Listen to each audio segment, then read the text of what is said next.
스트럭처리즘 해가지고 구조주의라는 게 있죠. 20세기 이후 그 인문학과 예술 전반에 지대한 영향을 미쳤는데요. 사실 이것을 구조주의라는 말로 이렇게 새롭게 썼을 뿐이지 이 세상의 모든 사태는 구조적으로 판단하는 것이 옳고 특히 정치적 판단, 역사적 판단에서 이 구조주의적 식견은 아주 요긴합니다. 아주 쉽게 얘기하면 그 예술 비평이나 또는 문학 비평에 적용되는 구조주의의 논리는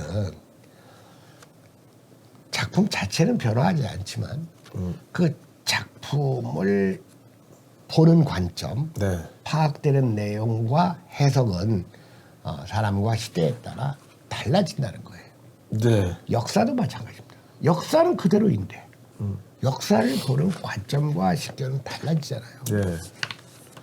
조정원 의원을 을사오적이라고 하고 또 조국처럼 독립운동하고 아무런 상관도 없는 것들이 죽창가를 얘기하고 이재명처럼 저 민족정기하고는 아무런 관련도 없는 것들이 뭐 친일청산을 얘기하고 3.1 정신이 훼손됐다 이런 말을 하니까 오랑캐 얘기하고 이제는 그 일본에 대한 관점이 그리고 발언이 조금씩 달라지고 있고 윤석열 대통령이 기념사에서 얘기했듯이 일본이 군국주의 침략을 한 건 맞지만 오늘의 일본은 이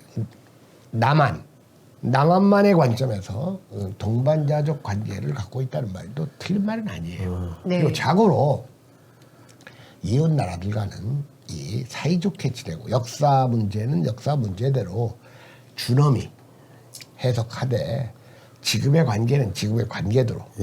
그래서 저는 우리나라가 중국이나 이 일본 그리고 북하고도 좀 싸우지 않고 지내는 이러한 상황이 조성되기를 바라는 사람입니다.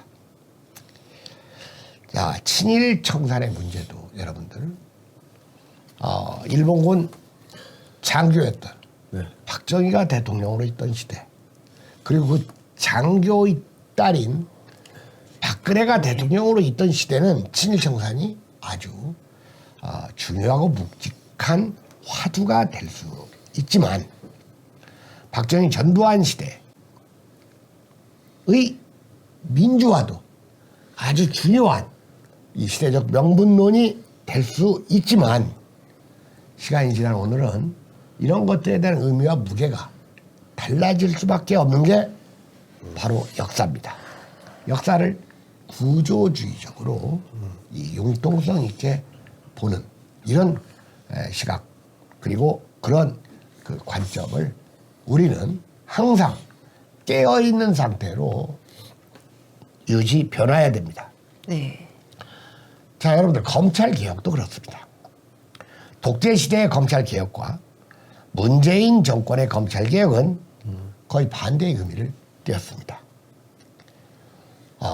친일 청산이건 민주화건 검찰개혁이건 시기와 사람에 따라서 다른 의미를 갖는 거예요.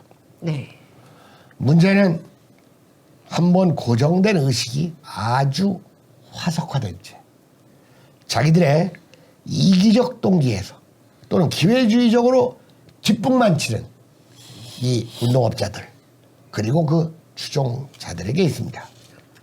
자, 예를 들어서 국제정서에서 서방에 붙었다 러시아에 붙었다 했던 우크라이나 정부를 비판할 수는 있었어요. 전쟁 전까지는. 그러나 이제는 직접적으로 군대가 우크라이나 영토를 침공한 러시아를 이제는 비호할 수가 없어요. 근데 한 번 소련 좋아했던 것들은 러시아도 좋아하고 우리나라 운동업자들 그리고 운동업자 출신의 그 입진보들 보면 여전히 러시아 편을 들어요. 이건 역사를 보는 시각이 화석화되어 있기 때문에 그래요. 여러분들 과거 이라크를 침공했던 미국을 비판했던 사람이라면 지금 푸틴과 러시아를 비판하는 게 이게 맞는 거예요. 무슨 말인지 알겠어요? 이라크 침공한 미국은 그렇게 비판하더니 우크라이나 침공한 러시아는 정의의 사도인 양 얘기하는 이 운동업자들. 골빈 이 마르크스 레닌주의자들. 저는 그게 한심하다 그겁니다. 네. 게다가 어떤 주장에는 그 주장을 누가 하느냐. 주체자도 중요합니다. 이재명을 지지하고 민주당을 고소하는 대부분의 사람들. 말 그대로 때를 분간하지 못하고 흉하게 설치는 정치에 대한 발언조차도 없는 무자격자들이라는 것을 여러분에게 좀 말씀드립니다. 이재명 정치인, 네. 정치인 이재명의 이름 석자가 고통스럽게 균열되고 있습니다.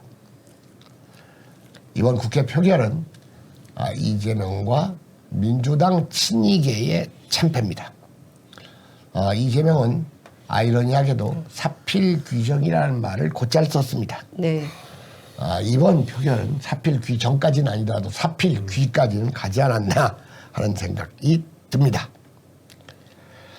169석의 압도적 숫자에다가 친민주, 무소속 의원들까지 합하면 아마도 이재명과 친명들은 175표에 근접하는 부결표를 예상 기대했을 터인데 네. 40명 가까운 의원들이 일단 네. 이탈을 했고 이 이탈이 끝나는 이탈이 아니라 앞으로 더 큰 이탈을 예고하기 때문에 네. 이 현상에 대해서 이재명과 친명들은 두려움을 느끼고 두려움이 깊을수록 말과 발언은 극렬해지는 법입니다. 거칠어지죠. 예. 25명 정도가 부결이 아닌 가결. 다시 말해서 이재명을 빵에 보내야 된다는 쪽에 표를 던졌고 15명 정도 기권과 무효 20명 중에서 한 5명 정도는 뭐 실수라고 보고 15명 정도가 고의성 기권 무효의 표를 던진 것으로 파악이 됩니다. 이재명과 개딸들 친명계에게는 최악의 결과가 도출되었는데요. 이것이 최악의 결과인 것은 다음번에 나타날 결과는 지금보다도 더 나쁠 것이기 때문에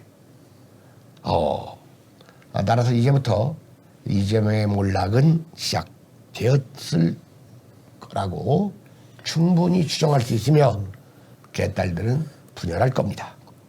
몰락은 몰락이지만 그것이 단계적 몰락이기 때문에 더 두렵고 분열은 분열이지만 점진적 분열이니까 야곱야곱 분열이니까 더 참혹할 겁니다. 네.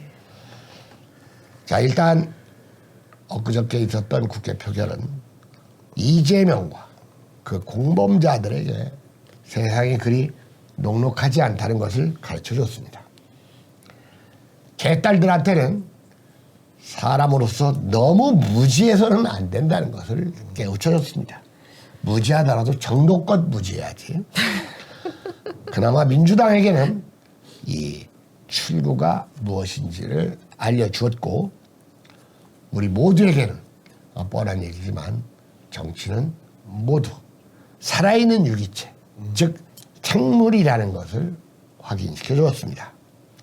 자, 이제 이재명의 난동극도 끝이 보이기 시작했습니다.